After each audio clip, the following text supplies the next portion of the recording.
is burning. The oceans rise. This is Eagle 1. We are now approaching the evacuated area. Apparently 0 survivors left. Over. Storms destroy homes, and yet we continue to live as if the planet is infinite, but it's not. The question is no longer whether climate change is real. The question is, do we have the moral courage to face the consequences? My name is Christian. And this is not just an environmental crisis, it's an ethical one.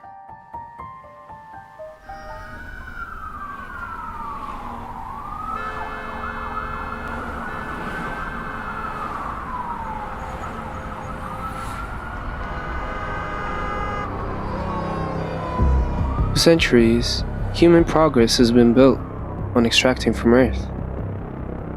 We mined, drilled, and deforested, often in the name of growth. But growth for whom? At what cost? The ethical debate centers on justice, responsibility, and sustainability. Justice for those who suffer most.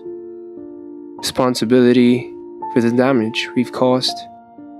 Sustainability for the future generations who will inherit this broken world. The Philippines ranks among the most vulnerable to climate disasters. Typhoon Yolanda, massive flooding in Manila, heat waves that kill crops and livelihoods. But globally, it is the poorest, the marginalized, the forgotten, who bear the heaviest burden.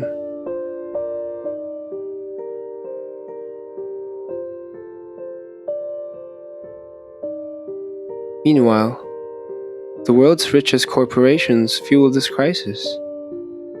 The ethical question is clear. Who is responsible? Who pays the price? And who is left behind?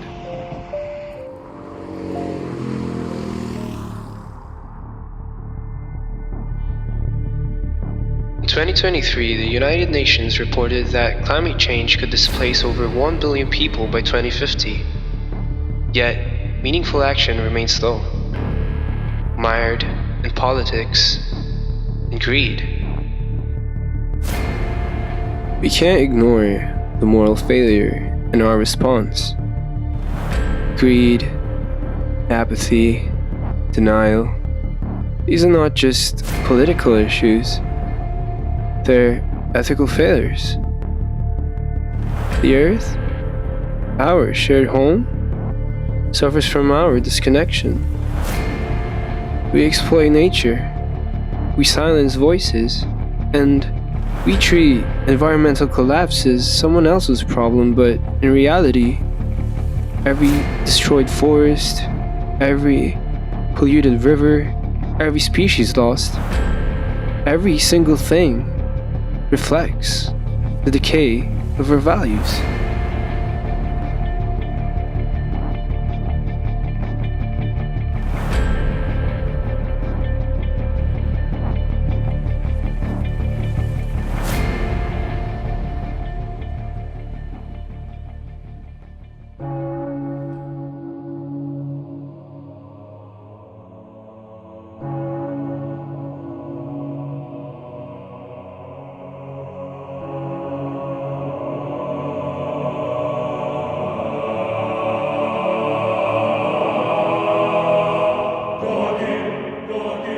As a follower of the teachings of Christ, we are called to act differently.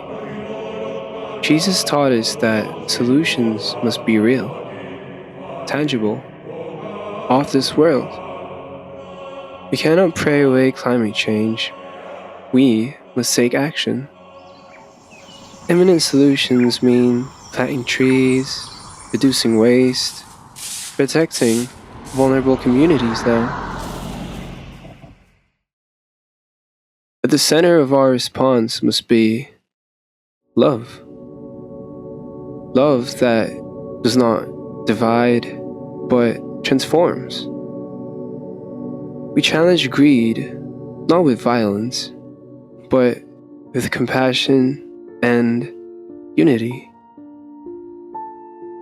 And like Christ, we must fight for the marginalized, the poor, the displaced, the unheard.